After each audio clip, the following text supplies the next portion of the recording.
Welcome to Damsels in Dialogue, a podcast dedicated to female protagonists in fiction, film, and the stage. Co-hosted by India Marie Paul and Katie Zutter. For our fourth season, we take a deep dive into the leading ladies of the Golden Age musicals and discuss just how well these Hollywood and Broadway characters have aged. This episode, we find ourselves on opening night of the new musical Kiss Me, Kate. We follow the drama both on and off stage of its star, Lilli Vanessi, along with the rest of the cast of Cole Porter's biggest hit. Welcome to this episode of Damsels in Dialogue. So today we are diving into, I was going to say a little bit different, but not really much different from all the others. It's still Golden Age musical, friends. But this time it is Kiss Me, Kate. Woo. Partially by Cole Porter. Partially? Yeah, he only did the music and lyrics. Right, he's not a librettist. Yeah. Right?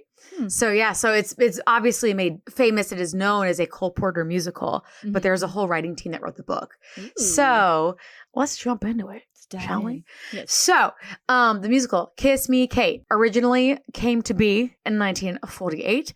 Now, this was a musical written by a married couple. Okay. Bella, I'm so sorry, Mr. Samuel. Bella and Samuel Spewak, one of that. She is a Romanian immigrant. He is a Ukrainian immigrant. Really? Is that not super cool? That is so fascinating. In 1948, huh? Yes. Okay. And they were already working together and doing things. Like this was not their first rodeo. This was easily their most successful. Yeah. But they wrote a lot. That's so cool. Of stuff together. Yeah. And actually, Bella invited Cole Porter on, and she was working with him alone for a while before her husband joined in. So I thought that was really, really cool. That's super cool. Yeah. And we'll dive into those three individually more in the after hours. But I thought that was a really interesting point to make, especially because this is based on, at face value, it seems based on William Shakespeare's Taming the Shrew, right? However, it was actually based on a real life argument from the Lunts who did it in the 1935 production of Taming in the Shrew. A Broadway producer saw Alfred and Lynn Lunt, the married couple who was cast as the romantic leads in this show, actually arguing backstage. That is so cool. And then 10 years later, they're like, what if we made a show about it? And then 10 years after that, they're like, what if we made a movie about it? I have to say, in my search, which granted, I wasn't like spewing through archives. Spewing through archives? Disgusting. We don't do that either. Please don't do that. I was not recommend. Perusing through archives. I couldn't find, because these like people were alive. Like they were still very much in showbiz when I've heard this that happened. Name before. Like they retired right around when the movie came out, or right after the movie came out, something along those lines. So the Lunts were like around when this was made. Did they know it was about them? They have to have, because like, did they go to the show and be like, "Oh my god, is this about us?" Is this? Did they pull a full Euphoria? Is this play about us? Right? But like what? Like what? Yeah, I couldn't find a whole. I'm sure there's got to be stuff about it. I'm sure at the time it was in tabloids and stuff, but that might be something that I need to like look into archives of like newspapers and stuff as opposed to just like internet things. But yeah, isn't that wild? I thought that was really funny. And then a little bit about them is they also worked on the West End and Broadway because she was born in London, I think, and then he was from like Milwaukee or something. So they could like something bounce along those lines. So yeah, so they almost outside of like one time exclusively where he had her go do something without him. Good for her. Yeah. And he was like, get it, girl. That's so fascinating. Yeah. They worked together like as a couple and they were hired consistently and like won awards and stuff working side by side. So you have a married couple writing the story first before Cole Porter about a married couple scene fighting off stage and during a production of the Taming of the Shrew. Wow, that is so cool. Isn't it nuts? Such like an inception of things. Yes. That's Yeah. awesome. I love that so much. It's a little wild. I enjoy it quite a lot.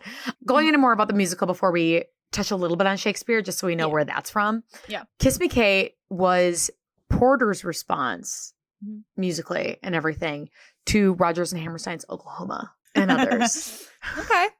So, which does seem kind of pointed, and it did. I mean, the songs put him on the map indefinitely. Yep. On top of things that he was already on the map for. Yeah. But it was also the first show, which is a little surprising to me because he wrote so many beforehand. Mm-hmm. The music and lyrics were firmly connected with the script. So he worked with Bella and then Samuel later down the line to really integrate it, which you can really tell watching the show because even the songs are still bright and fun, but you can tell what is Kiss Me Kate and what is the actors backstage. Like they're different. Yeah, they're like, that's a good point because it was so popular, and we'll see this. We've seen it already, and we'll see it in more. I think just how many songs were just written as standalone things that were placed into musicals or were popular and like were written to be popular, that kind of stuff. Or written for a specific human. Yes, exactly. So that's really cool that it does like that tracks. So definitely like it feels very contextual. All of those songs. Mm-hmm. Well done. Isn't that cool? Yeah, that's really cool. And just more little fun facts. It was Porter's only show to run for more than 1,000 performances on Broadway. It also won the Tony Award for Best Musical. Something I did notice is they do, once again, I don't know if it's because Cole Porter has the bigger name attached or because at that time, much like you literally just said, India, music was incredibly important because you wanted to chart, and that is like pop culture was music theater culture. They were one and the same. So I wonder if that's also why this is like strictly spoken as if Cole Porter wrote the entire thing himself. Not to say that obviously he had a lot to do with it. And it's great. It's phenomenal. But like I had to look to find stuff on this other couple, which was a little surprising to me since they did write the book and they started it and they invited him on.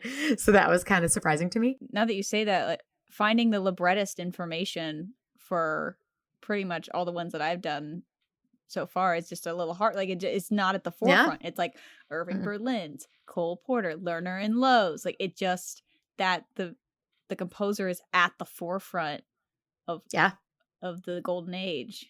That's so interesting because a lot of them had pretty like hefty books and scenes and stuff. They weren't all just like song, you know? No. Even this, there was a couple times watching this where I'm like, oh, there could have been more songs in this, dare I ask? Dare I say. So just after those tidbits, now the story, like I mentioned, it is a real life. Like they literally took that. So what they did to make it kind of work is you see it opens with another show, which is just a classic music theater song that I would argue most people on the street have heard. And so the rough plot is you get to see it opening day. So you start to see the arguments, you see some backstory for the characters, then you see the play commence in almost its entirety. As it's supposed to be done. Now, how that was based on the real life couple, the arguments specifically, like what it was about, is not the same. I have speculations, and since they are speculations, we're going to talk about them in the after hours of what the actual like potential arguments could have been. Yeah. But they were not this. In real life, this couple the Lunts were actually hailed as one of the greatest couples of all time in like music theater. Like as far as, and by greatest, I mean long lasting. They did not divorce. I was about to ask, like, were happy. They were together. They also like met in 1919 and got married in 1922. And then once again proceeded to act for like 4 decades together. Like not just like together in the same show, like as love interests in, what a power shows. Couple. Like wild.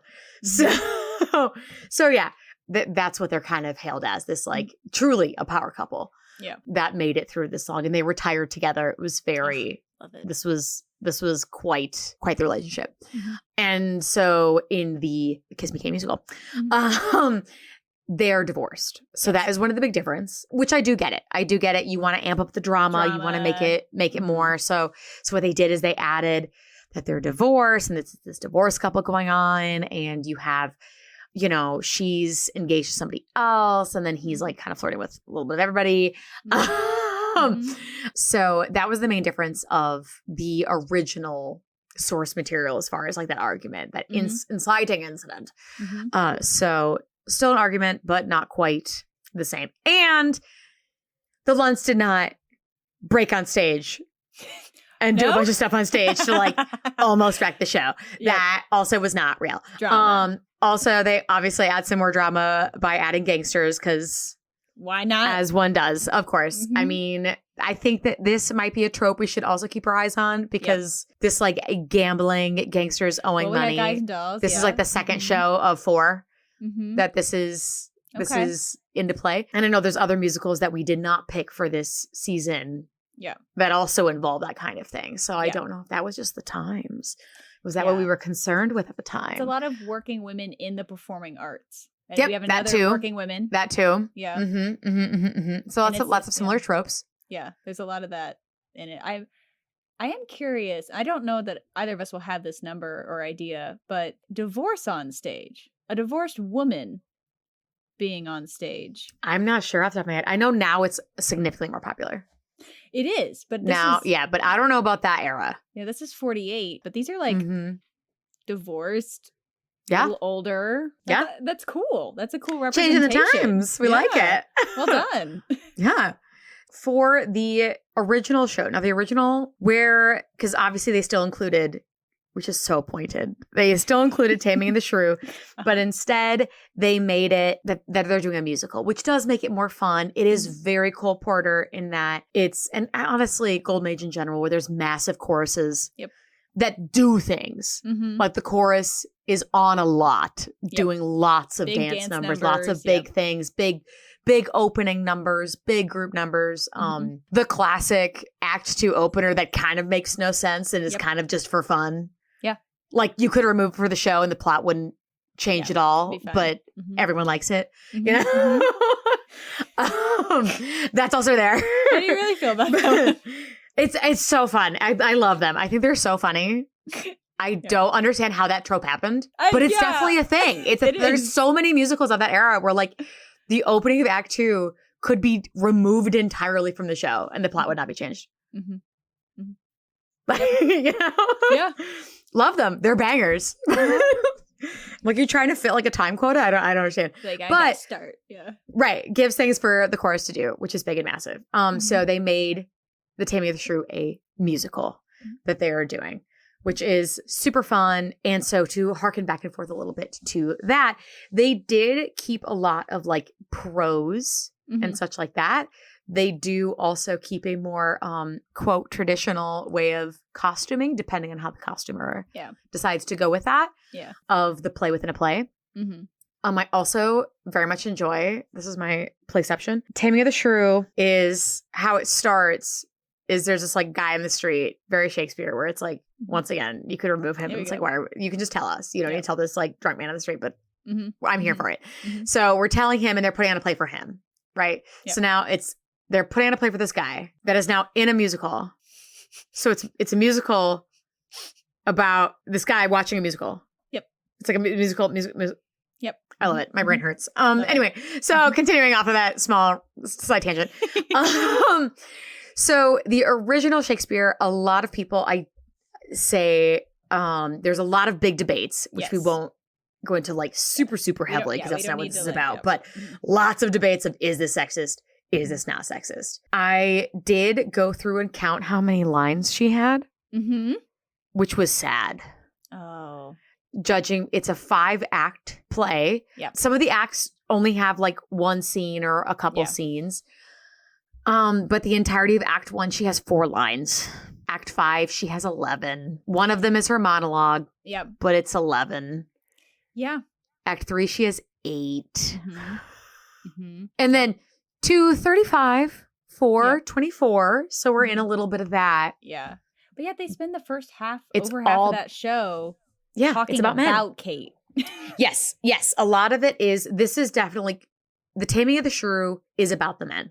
Oh, It yeah. is about the men wrangling women. Yep. How rereading it, just not to like dive in super deep, but Yeah. like sexist, not sexist. I think it's a very problematic play. I mean, you cannot get around the fact that is a play where there are men discussing how to marry off a woman in the like toxic world that they lived in which she had to be married first for her younger daughter, who's pretty and fun and everyone loves to like get married. So like you can't get around that. There's no changing that plot point of the entire crux of the show. Right. So like in that way, I understand that very sexist argument. The biggest thing that I still go back and forth on is her monologue at the end, which is something that people probably debate with Kiss Me Kate too. Oh, for sure. And I wish it ended with the monologue, but it doesn't. It doesn't. It ends with the men being like, "We did it." And you're like, "Ugh." Yeah, I agree entirely with that. Entirely. Yeah, what can you do? Yeah, truly. The only thing I'd like to add is I do love what the idea of this play has sparked. Because like 10 Things I Hate About You. Oh, love it. One of the most iconic movies. Like, and there's Amazing lots adaptation.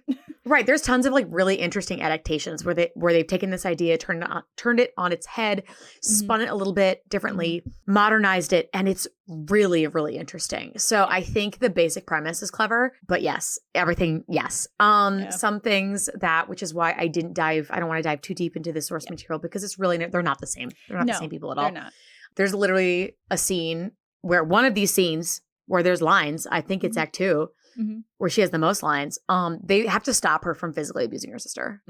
Like that's the physical like her sister's like, tied up and physically abusing her. Yeah. And that's like not even just that. It's a lot of she's very strong-willed and everything, but it's not quite the same. I like what they did with how they've woven it because I think how the writers and Cole Porter took this old idea and this old play and kind of made it fun and modernized it just enough that you're not like cringy. Like the I Hate Men song.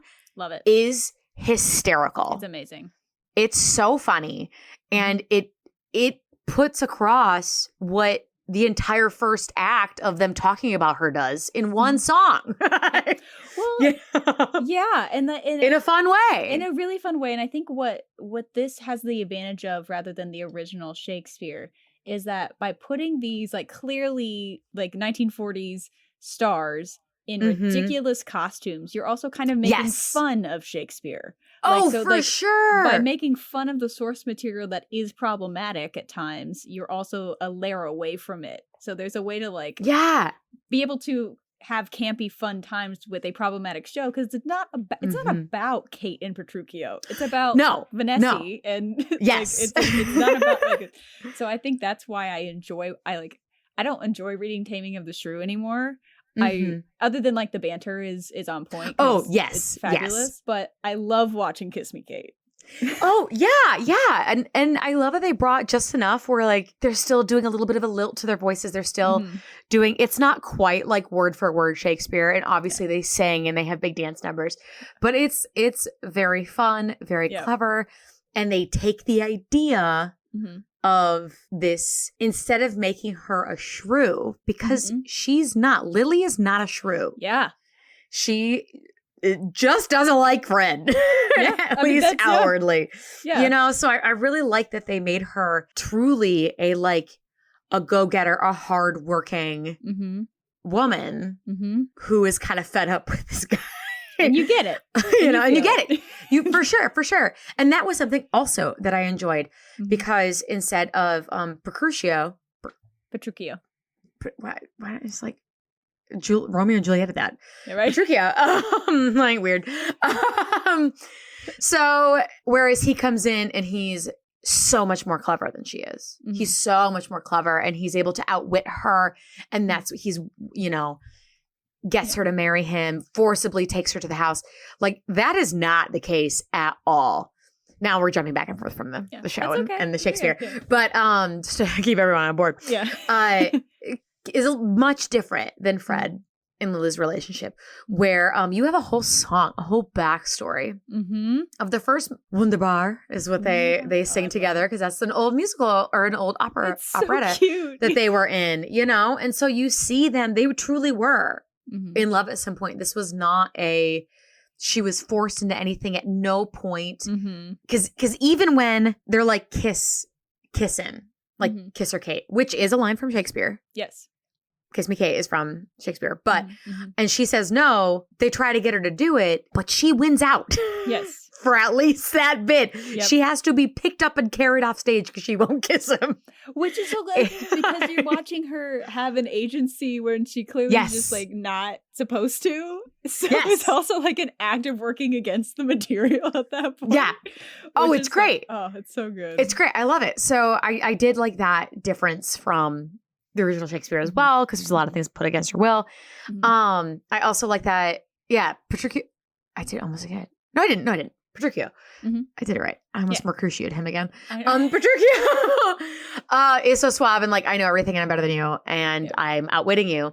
Fred actively is kind of a buffoon. Like, he's very charming. He's like if Flynn Rider was more of an asshole. Yeah.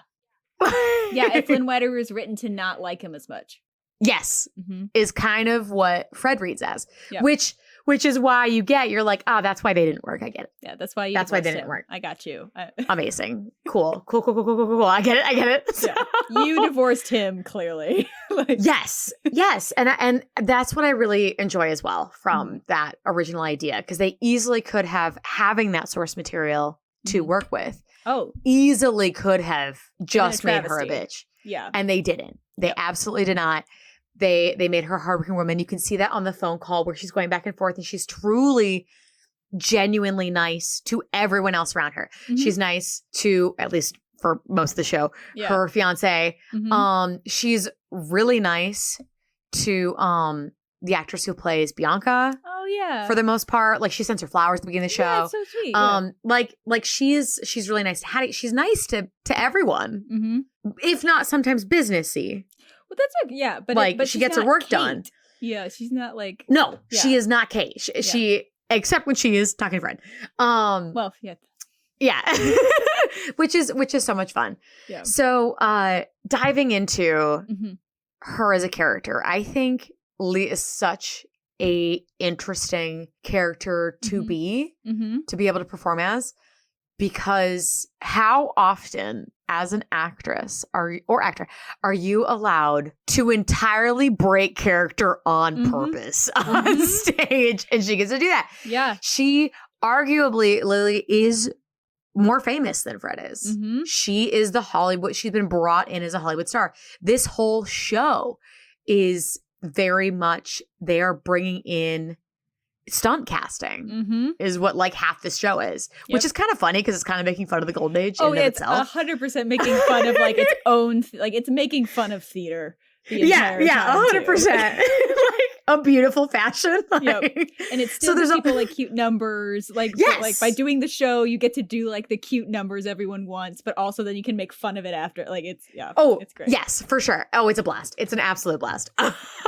So there's all this stunt casting that they obviously talk about, like they very just like openly talk about. Bill being the Broadway dancer they brought on like to do Shakespeare. Bill. And it's just, the night worker, who plays Bianca.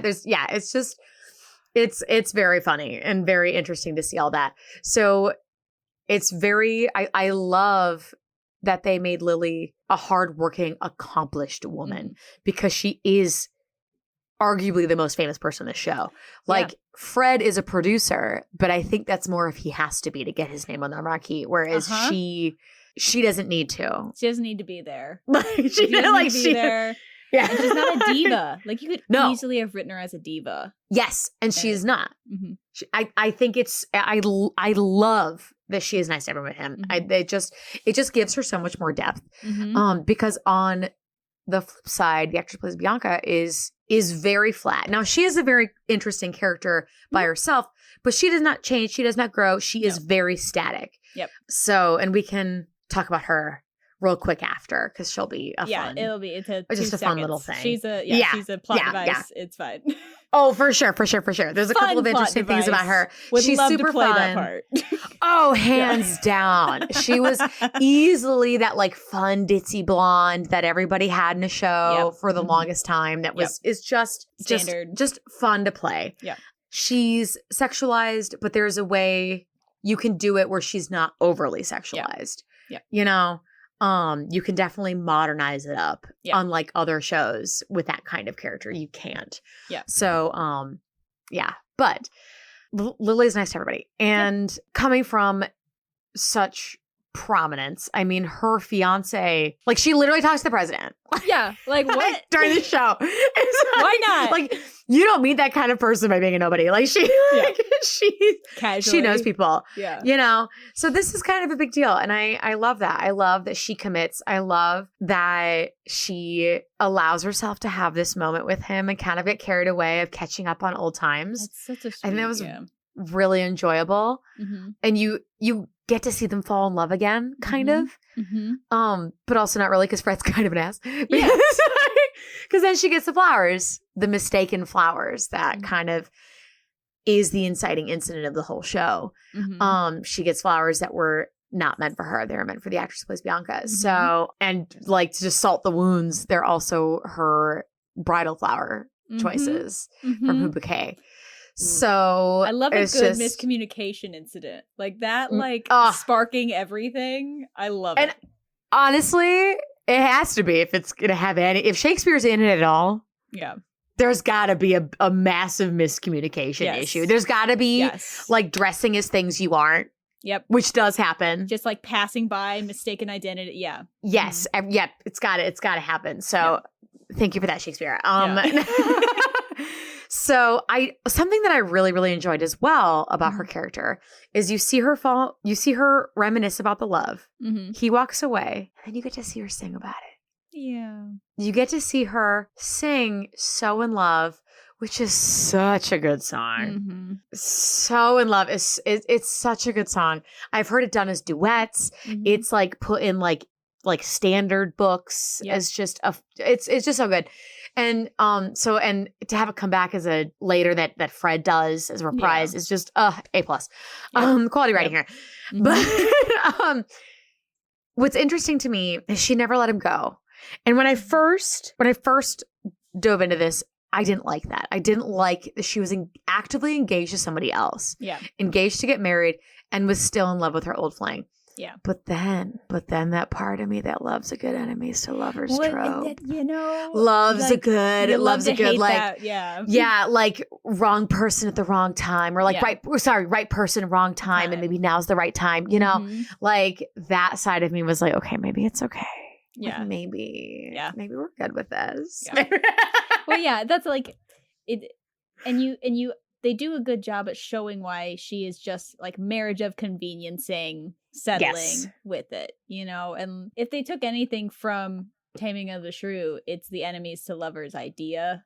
Yes. Even though his is much more messed up. Yeah. There's like that is they're such a good enemies to lovers to enemies to lovers like story. Yes. Like for real.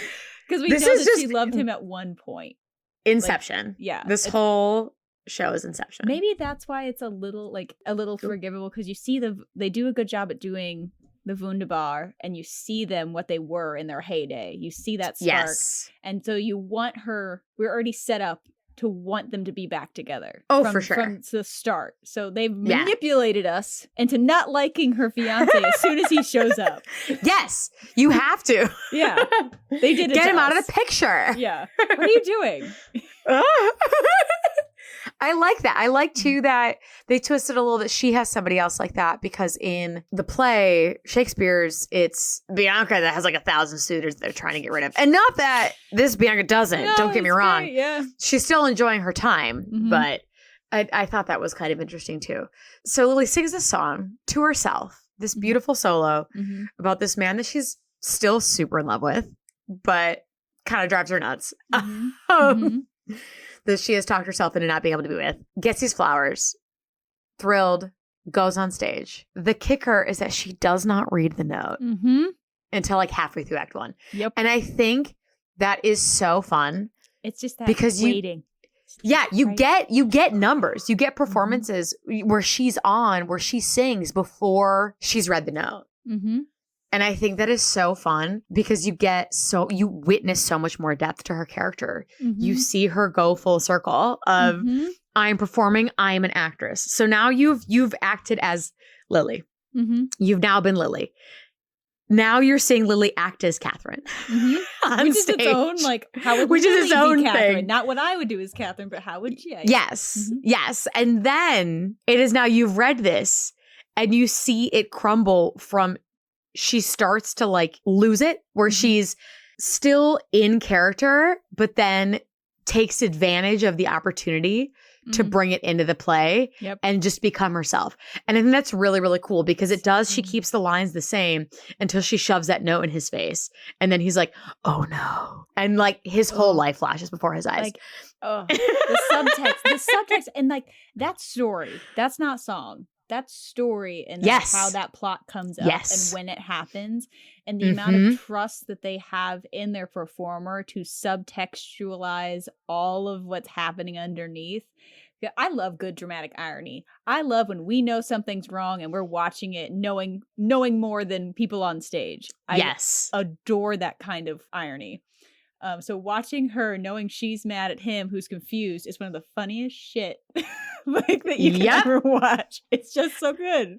Like, a married couple wrote this, guys, and it shows. Yeah, it's the miscommunication. It's the like your tone was off. Like what has happened? Like it's as soon as you said married couple, I went, that's why. Yes. It's so good. Yeah. The banter between them is phenomenal because even at the beginning when they're arguing, like in the opening, it's definitely harsh, but when they're bantering in the dressing rooms, it feels like old married couple. Yeah. So I love that. I love that you get to witness her breakdown. Yep. And then in the longest intermission known to man, her fiance shows up and you see her like really commit, like really backpedal from the original So in Love solo that she did.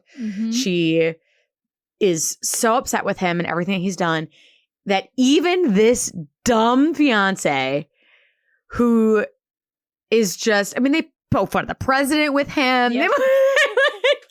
He's like clearly uninterested in her as a human being, like in her dimension, as opposed to Fred, who's like, oh yeah, you're going to quit acting? Really? Really, that's going to be fun? I think that's going to be boring for you. I think that's going to be boring for you. Your life's going to be super boring and you're going to hate that. Hate it. Like it makes you, it's just so well done that you can tell she's not doing it because she's in love with this guy. Yep. It's spite now. It's absolutely spite. The whole song, she sings a whole duet with him where she's like, can't wait. Oh, that poor guy. Just to spite him, you know? And it's just so fun. It just she goes through so many ups and downs and so much dimension. Yeah. And then by the end of it, she seemingly walked off without him, without the fiance. Yep. I will say. So there's that. Thank the heavens, that fiance, that stiff shirt. Oh my gosh. And they're super worried. There's a lot of really fun chorus moments of like stalling for time to make this happen, which is also very entertaining. Harking back to what I said earlier, where this is just a beautiful show to do with if you want a big cast. Yep. Very easily done. They will all have a moment. Yep. Yep. It's a blast. And then reminiscent of Shakespeare, the original, she comes back. She does come back and return. They are no longer waiting for like, can they do this show without their lead? Yep. She does return, and instead of doing the monologue, it is a song. I would expect none less. I would hope it would be a song because this is a like the famous, musical. Yeah. It's the whole thing. And just the title alone. I am ashamed that women are so simple. This is the longest title outside of I've come to wive it wealthily in I come to wive it wealthily in Padua. Padua. Yeah. Outside of that is the longest name of the show. And I like it so much better than the ending of Taming of the Shrew. Yes. I think you can give so much more depth to this song. Mm-hmm. There's more leeway. There's more leeway in this song than there is in Shakespeare, which I very much like. How did you feel about the comparison of the two? I still have like really mixed feelings about this last monologue because the last on both are still rough. The only way that you can get through it is by accepting subtext. So what I think is easier to wrap your head around in Kiss Me Kate is that one, she is already in love with him. There's no like bending her will. You know what I mean? Like, that one, she doesn't need to bend her will, that she has chosen to come back because she's in love with him. Yes. So the subtext is already built into the character Lilli herself. Right.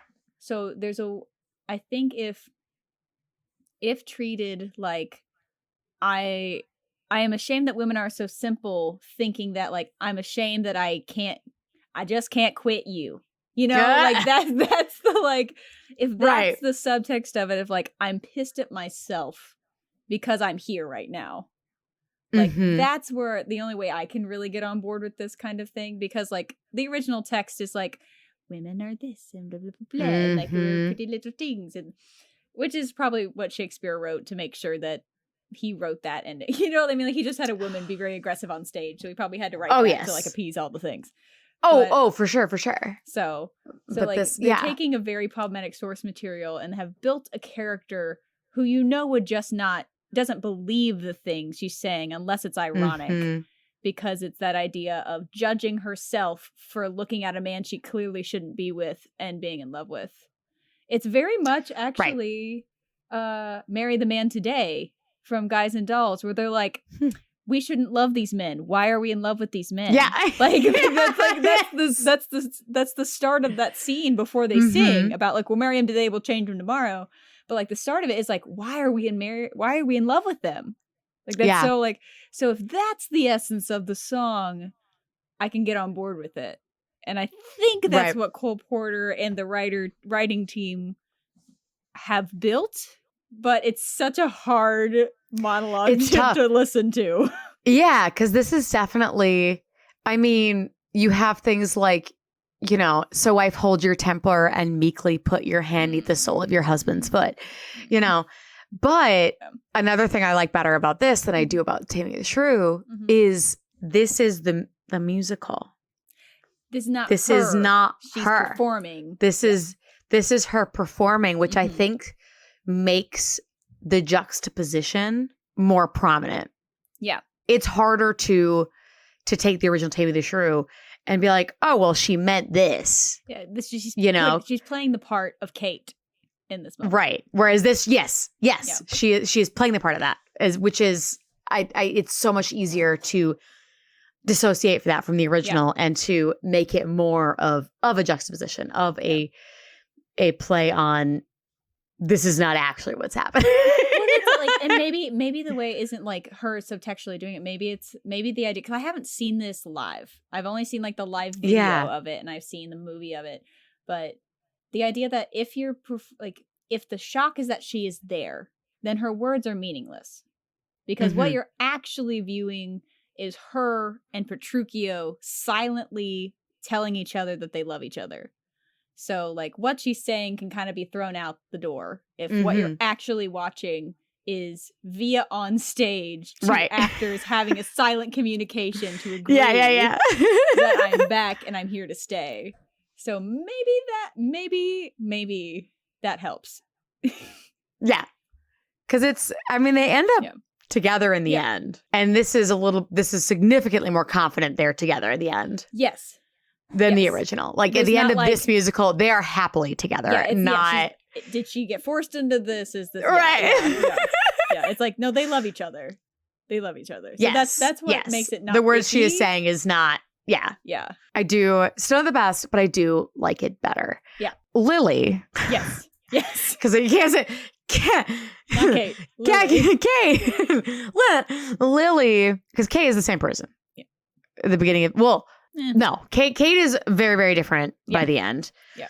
The way she's portraying it and everything. Yep. And then Lilli, it's arguable that she potentially is not changed. And if she is, she has come full circle. Yeah.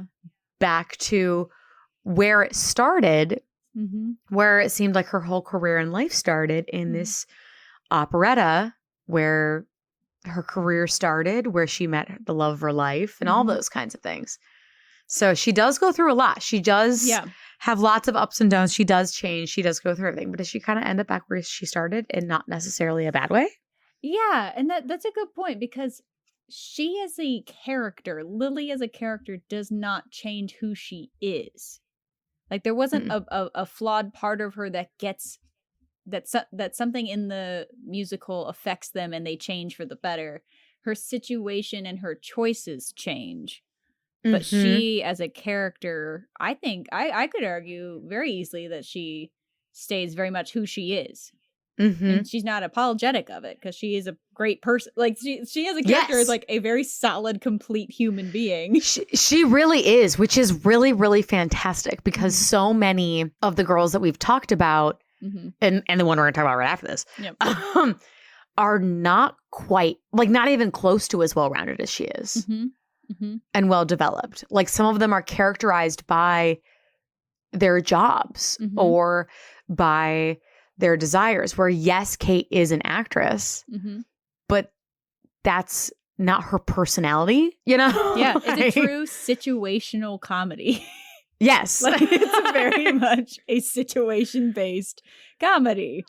Because she just stays her great self. She doesn't need the show. She chooses to do it. Like her situation. The show needs her. The show needs her. So like they're lucky to have her, you know? Yeah. Like she just gets flustered with an old flame that ends up like she does come for a circle, but she as a human is different than what I think her original, like them when they first get married. And we never see this, but like I get that feeling that like she as a human has grown so much since the divorce by herself. Oh, for sure. You can tell how mature she is compared to him. Yes. And that he's here. Like he stayed here. For sure. For sure. He did not grow. Her life. Yes. So like she's still going to be carrying his ass through this whole. Oh, absolutely. Absolutely. He will use his high charisma to get his way through life as most men do. Yep. But yeah, I was very pleasantly surprised diving into Lilli and finding so much more and so much meat. I enjoyed that a lot. Yeah. That was very fun. Yeah. It's a fun show. And I'd like to see it more, you know, like it's one of those that doesn't get revived as much as a lot of Golden Age musicals. No. But like, why not? It's such a fun jazzy score. It sounds so different than so many of its colleagues. Oh, absolutely. Like, I don't know, something about Cole Porter's music is just a lot of his music goes straight into jazz standards. Like a lot of it. Because it's just, he has a way, even the ballads are bumping. Like, yeah. You know? Yeah. It just, and like they're all just bops. And his humor is just his humor towards artistry, because like we open in Venice is one of the funniest things. Oh, it's hysterical. I've ever seen. Hysterical. It's all like, this is a very cleverly done show. I am unsurprised that it won a Tony. Yep. A little surprised they don't talk more about the couple who wrote the book, because I think that is partially what made this so strong, is having this couple who was having marital problems at the time of this writing. Maybe this helped them through it. You can tell it just fully reads, and it's really, really cool. Yeah. But that that like if they were struggling through anything, and like any couple might, but if they were like going through anything, like writing a show about people who have grown apart that come back together, like what a therapeutic process potentially, or traumatic process. I don't know. Yeah, I want to do both. It's probably both. But like you can tell that the women in the show are not like Bianca. Even we can talk a little bit about her, but like even though Bianca, yes, I wanted to talk about her. So if we want to dive into her now, please go for it. But she's flat. She's a comedic plot device. It's a secondary plot. But she also like has a lot of power as a she character. Has so much more depth than your classic. Like I always compare them to Lilli from Annie. Okay. is the classic like blonde bimbo. Yes. Yes. Who's just there to be pretty. There's a lot of those to be pretty and dumb. And they're so fun to play. Are they a little sexist? Yes, they are. But they're still fun. Yeah. Well, yeah. But she has, I will say, she has more depth than that. Yep. In just one song alone. Well, really two. She has, there's Why Can't You Behave, which is very, I mean, it's more of a ballad than So in Love. Yeah. Like, so and slow. it's I just, was like, okay. Why Can't You Behave? I love that song too. One of my faves. Yeah, so many. And she's singing this about Bill, who is her personal love interest. And it's this whole thing of like, why can't you get it together, dude? Like, this is our moment to shine. And where you see a little bit where she's not necessarily the full dumb, you know. She's not the screw up of the couple. She's not that. No, absolutely not. She might be a little blonde. You know, she might have. She might not be. She might, like, she's like the epitome of like not really intelligent, but like has some like street sense. You know. Oh like, yeah. Absolutely. She is intelligent enough to be like, get your act together, dude. Yeah. You know, she's not just no brains. You know. Yeah. And but the song that gives her the most depth, I think, is Always True to You in My Fashion. Because like you kind of have that like Ado Annie vibe also with her. Yep. But it's like almost done a little better. She always flirts with everybody, but she's like, no, but you're mine. Like I'm yours. Like we're endgame. Everybody else is like kind of fun. She knows what she can get. Like she knows what her looks get her. She's confident. Yeah. She's like, I'm gonna get this. What am I supposed to say? No? Like, right. And always true to you in my fashion. Yeah. Always true to you in my way. Yeah. Like making it's her choice. It's her. It's non-negotiable. Yeah. And he's a sucker for her. Like, it's like, it's just like, I'm in love with her as she is. Like, it's so. Yeah. He may need that reminder every once in a while of the always true to you in my fashion. But like, for sure. You know, she's being her own, but like the agency that she has is insane. Yeah. But so like, it's just like the women, and she could easily have just been the new up and coming dumb like showgirl, and she knows what she wants, and she's not, I don't think she's malicious, but she like uses what she has and still gets to be in love with Bill. Right. And this is a little bit, I mean, this is kind of big too, because like she works at nightclubs. I mean, potentially. Yeah. Like we have a sex worker. Yeah. Very easily. As a very good character who is fun, but still like she's not a villain by any means. She is a genuine, nice, fun, maybe a little ditzy character. So that representation is not atrocious for that time period. Yeah. And that's kind of cool. Yeah. So she definitely is, like you said, very much a plot device, very much the classic, we need a secondary love story or a secondary plot to be happening where all sorts of nonsense happens. But she's pretty well-rounded. She is. As far as like, she's a character. She's pretty static, but she has a little dimension to her. She has a little bit of wants and desires, you know, but the fact that she has wants and desires but still controls her life was the big like, wow, okay. Like I'm like, she's flat. She is flat. She does not change. Oh, 100%. 100%. But she owns who she is, and she has the moment to tell everyone who she is. Yes. Which is really cool. Is it traditional that she has like a never-ending amount of encores, or is that just the version I saw? Because like I've seen a couple of things like that. Yes. Okay, I've seen that. I've seen a couple where they'll add extra, because I think it's written in where the chorus has to go out and sing. Verses. Yeah, they have to like do it again because like they're not done with the scene change. Yep. And they have to do it again. So I think that's all written in. It's just a matter of like how many times is up to personal preference of director. I love it. It's such a funny bit. Like, it's just, like she had like the show. I think I saw a version where she had like there's one encore and then she disappeared, and then they wheeled her back on in the rack, and then she popped back out for one like second encore, and I was like, This is great. Because it's a whole full circle from the beginning. Because she's like, how do I get one of those? Like, of the big fancy bow that Lilli takes. Yes. It's like, I'm taking it now. This is my meta fourth wall breaking, but I'm taking it now. Just phenomenal. Yeah.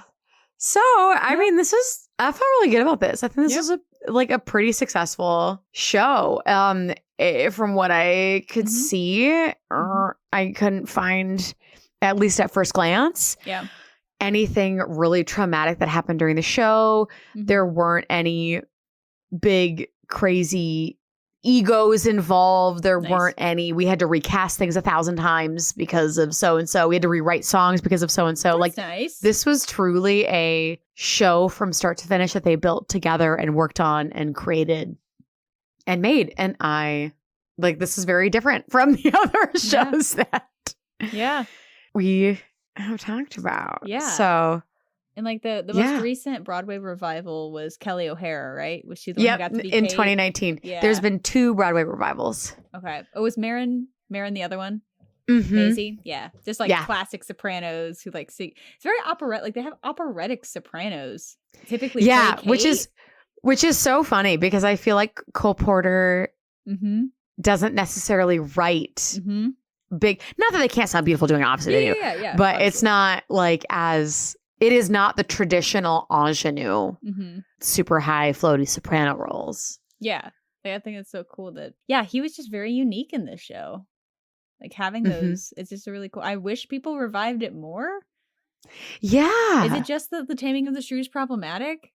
Like maybe? I don't know, but I think they do I thought they did a really good, and people can correct me if they think otherwise, but like, I really enjoy. That's the only way I can digest Taming of the Shrew now. Like, I'm unsurprised. Like that, and of course, 10 Things I Hate About You. But let's be real. Everyone can watch that for days. We love that. But what's so like a fun fact for me personally is I knew Kiss Me Kate before I actually sat down and read Taming of the Shrew in grad school. And I came to I come to Wife It Wealthily in Padua, and most of that song is just taken straight from the monologue. So like, I'm just, as I'm reading Shakespeare, you're singing in your head. I'm just like, I'm just like, what is it? It ruined some of those monologues for me because I couldn't just read it. It was like I had to sing it. Or made it better. Let's be real. Yes, it made it better. 'Cause I'm like that's straight from that ridiculously long title is because it's the first line of that monologue. Oh, yes. So yeah, that's my fun fact of experience with Kiss Me Kate. I love it. I'm super glad that this this is like a nice reprieve. It is a nice reprieve. A nice reprieve from some of the other more dramatic. Now, don't get me wrong. There's still stuff that we're going to be talking about. There's still tea. A little bit of tea. Don't get me wrong. But these are the ladies for now. Yeah. Overall, I think they aged pretty well. I think they aged great. Like you have 2 boss women doing what they want. Yes. And telling the men. Yep. What they want. Like this wasn't like Bianca. She wasn't like Lois Lane was not like, oh, well, just so you know, it was like, no, I will always love you in my own fashion. I'm like, sorry. I'm sorry. Unapologetically, this is me. Like, no, this is what I'm doing. That's just so cool. Like, it's so cool to see that, and to see a couple of the women that we've even talked about having that quality to them in a world that was so anti that on TV. Like it was just so anti that. So like the theater, what women are on stage in the late 40s, 50s, early 60s is so far opposite than what they were in typical sitcom or television shows that it's just so fascinating to me that the theater has that juxtaposition. Yeah. The theater and then bringing it into Hollywood. Yeah, exactly. Like, so cool. Cool. Well, these 2 ladies get shining reviews. Woo-woo. Love it. Thank you for aging well. Yes. And check out our after hours to hear more different types of tea. Yes. A little deep dive, if you will. I'm very excited. Some real life people here. Yes. Yes. And my personal opinions. As Really, always. yes. Yeah, just lots of opinions and feelings and random shit. That's what we're after this for. Oh, well, thanks for listening. See you later. Bye, guys. Bye.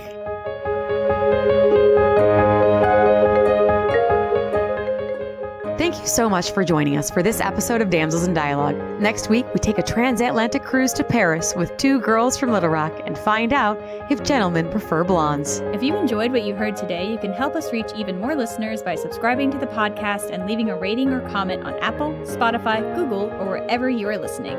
If you want to join us for even more discussions and opinions about Kiss Me Kate or any of our episodes, head over to our Patreon. There you can support the podcast and unlock an entire library of exclusive after-hour video podcasts, with a new one arriving each month.